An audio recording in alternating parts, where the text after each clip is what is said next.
Now listen, while Orlando Brown's comments are getting attention, none of those specific claims are verified, and most of what's circulating online is just discussion and interpretation.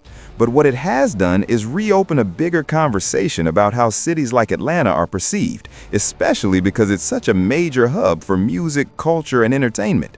And that's where things get tricky, because Atlanta has this image of being bold, flashy, and confident, but online conversations sometimes try to attach assumptions to that image. The reality is, a lot of what gets said in media spaces is unverified, and it mixes facts, rumors, and opinion together.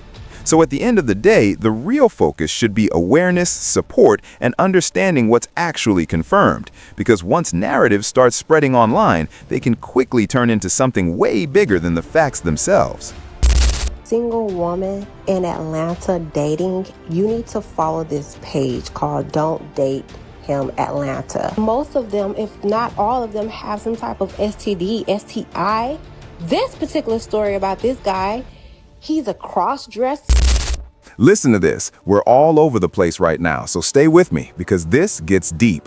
So first off, Drake is out here teasing Iceman, and people like DJ Academics are basically telling him to chill and wait it out because the music game is flooded with straight-up garbage right now. And honestly, he's not lying either. There's so much mid dropping back-to-back that even big releases aren't hitting the same anymore. And then you've got fans acting like Drake should just sit back, but at the same time, they're also demanding music like he's not one of the last consistent hitmakers left. Now, zoom out. This whole Drake versus Kendrick Lamar conversation, people swear they're tired of it, but they still can't stop talking about it. That's the crazy part. Meanwhile, J. Cole came, did his thing, and kind of stepped back into his own lane. And even DJ Khaled had his moment, but didn't really take over anything long term. So right now, people are literally saying there's no one clearly leading hip-hop. It feels like everyone is just dropping projects and disappearing again. And even Kendrick, no disrespect, people say he's on his own wave, like he drops, shakes the culture, then goes back into silence. So it's not really a leader holding the throne situation anymore. It's more like separate lanes and moments. Then you've got Drake's Toronto moment at Scotiabank Arena. Those iced-out seats had everybody talking like it was some symbolic message or subtle flex.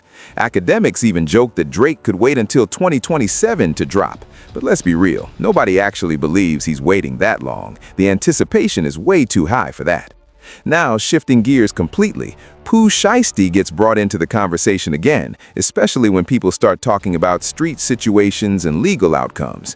That naturally pulls in names like Gucci Mane and commentary around statements and what really happened behind the scenes, with voices like Finesse 2 Times adding their own perspective. And the debate just keeps going because everyone has a different version of what really went down.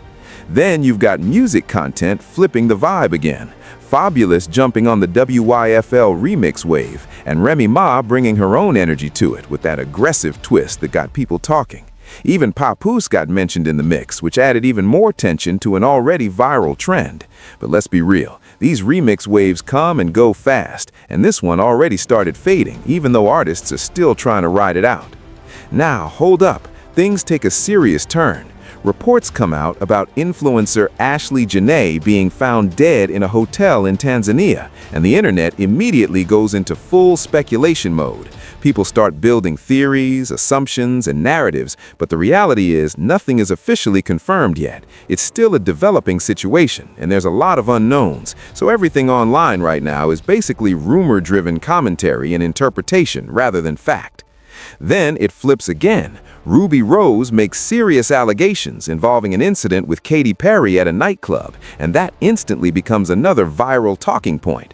Social media grabs it, breaks it apart, debates it, and turns it into another cultural moment, whether people like it or not.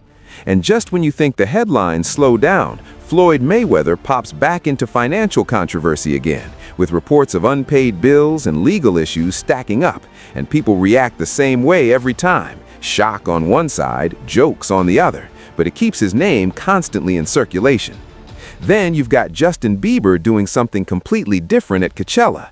A $10 million performance becomes the headline, but what really has people talking is how he structured it, using personal clips, old footage, and minimal traditional performance energy.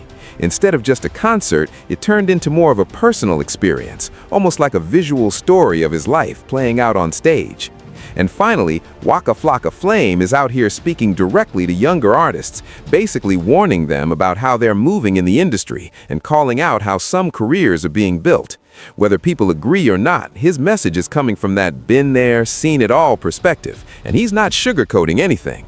So when you put all of this together, it's not just one topic. It's music, culture, controversy, legal situations, and industry opinions all colliding at the same time. And that's why it feels like every day there's a new headline, a new debate, and a new moment that takes over the internet before the last one even cools down.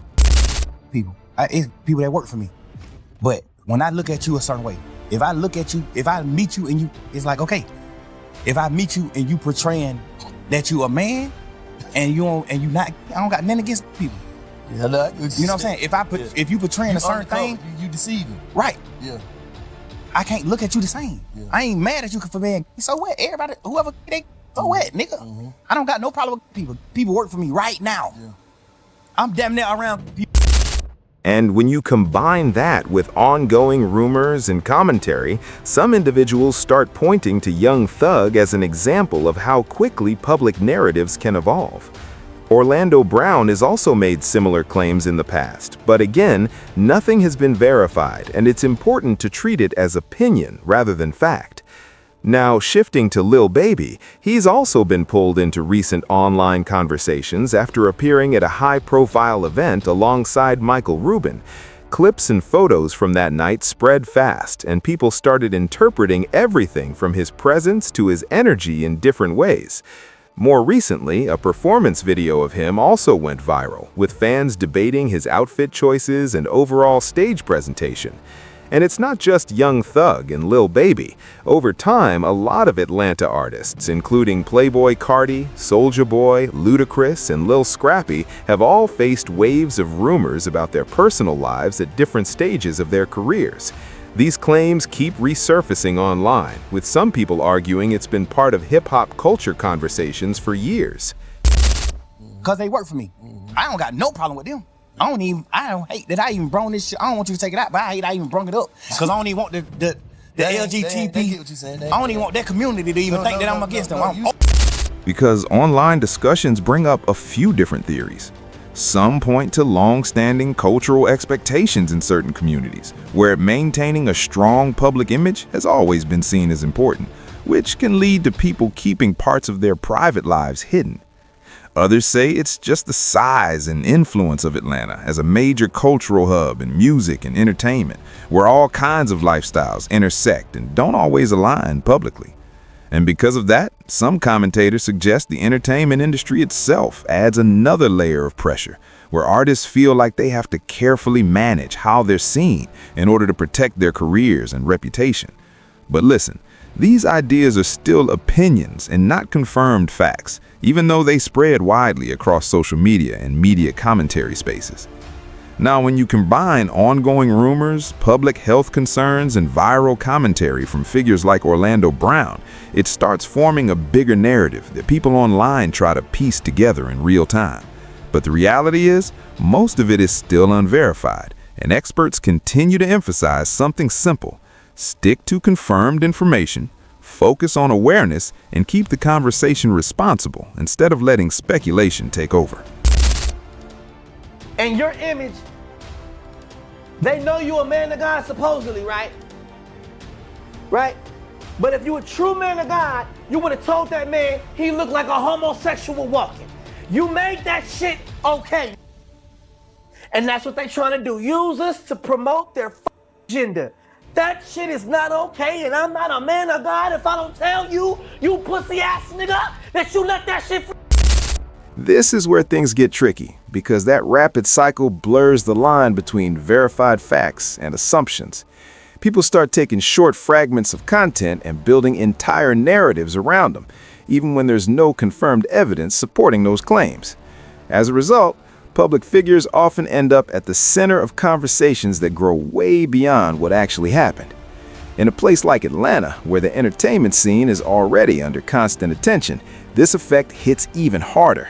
Every move gets watched, analyzed, and sometimes misunderstood, which adds extra pressure to an already high-profile environment where perception spreads faster than truth.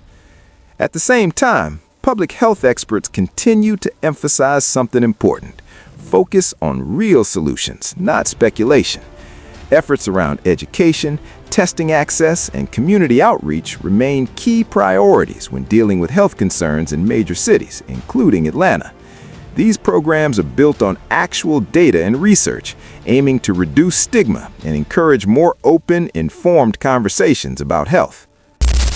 They are openly affirming that they're going to teach your young black boy that the LGBTQ lifestyle is right, appropriate, should be celebrated. Because I can tell you, I believe that OC and his boys that night when they left King Chapel, them suckers partied like it was 1999. They throw down.